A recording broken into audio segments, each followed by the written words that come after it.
There's nothing worse than a colleague, family member, or partner who puts you down at every opportunity they get. Their attitude of superiority can make you feel miserable, but that's where we come in. We're going to help you understand why they behave this way and what you can do to finally put an end to it. Let's jump straight in. Here are toxic behaviours and traits of patronising people to help you recognise if someone you're dealing with is condescending or not. Number 1, thinking too highly of their own intelligence level. These people think that they are the most amazing person ever and that you should listen to their ever-growing expertise. They keep bragging about how smart and intelligent they are. They take every opportunity to let everyone in the room and the whole world know about this. Since they act this way, they think too little of others. Number 2, assuming they know everything. There's nothing wrong with sharing and being confident in what you know, but there's a line between being arrogant and being modest. Nobody likes a know-it-all person.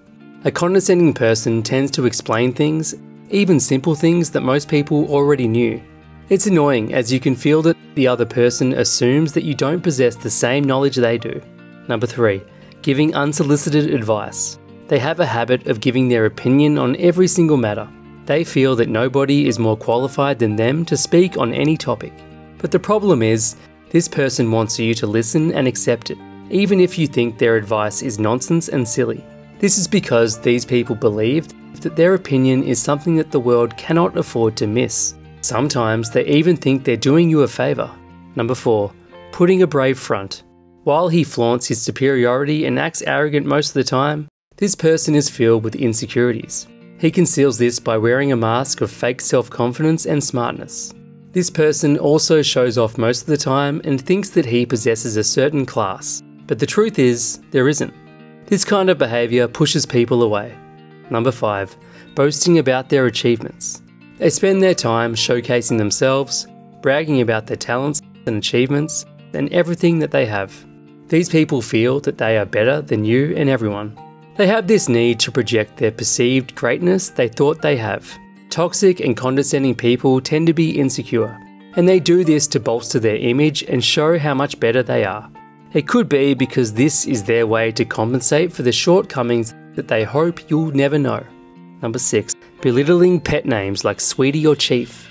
This person keeps using pet names to address you. For instance, dear, I'll buy you a drink.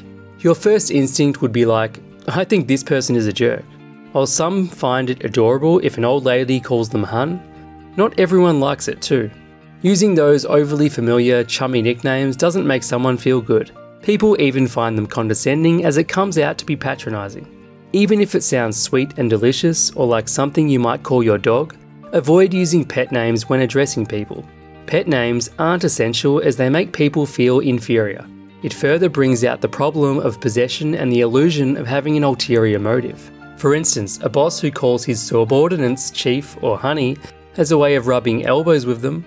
When it comes to interacting with service people, some tend to call them boss or big guy. In a poll conducted by Men's Health, 43% of respondents said that when someone calls him boss, he thinks that this person is a condescending asshole. Number 7, putting you and others down. You will notice that this person tends to be critical towards you and others. You can never hear them say good things about people. They speak poorly about others and even those who are not around you. They are critical and dwell on the weaknesses and mistakes of others, but they can't take it when people criticise them. Belittling others is perhaps their way of boosting their self-esteem. Watch out, as there's a possibility that this person is doing the same to you. So, how can you learn to deal with a condescending person? Here are some tips. Number 1, take a deep breath before responding. When communicating with the condescending person, pause for a moment. Stay calm and try not to lose your temper. This will prevent the situation from turning worse. Here's how you can think before you speak. Number 2, be assertive without condescending. This person will often test your patience and boundaries. Even if they're a friend or a family member, be firm about your boundaries without making them feel bad. If your older siblings are always condescending, say, I get frustrated when you talk to me like a little kid. Also, remind them of your wishes and needs. If they need something from you, tell them what you can do for them. Number 3, avoid sharing private matters with them. According to Psychology Today, condescending behaviour is manifest envy. If they ask what's going on with your life, keep everything neutral. General answers will do. Avoid discussing problems in your personal or family life. Even if things are going well for you, refrain from going on the small details so as not to fire up their jealousy streak. Remember that they might use all that information to attack your strengths and weaknesses when an opportunity comes. Number 4, be honest. Learn to stand up for yourself. Inform the person that their words and actions are uncalled for. Say that you don't appreciate being talked down to.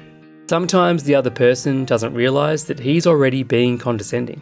Number 5, show kindness if you can. Avoid engaging in bitter, nasty and negative exchange of words. This will only aggravate the situation you're in. Instead of shouting back, "You're a jerk," practice kindness. Tell this person that you value his opinion and you care about his thoughts. Let this person know that he's not welcome to insult you. Doing this will tend to stop the person from patronising and bickering you. Better if you can stay friendly and approachable. This way, the other party is more willing to hear what you have to say.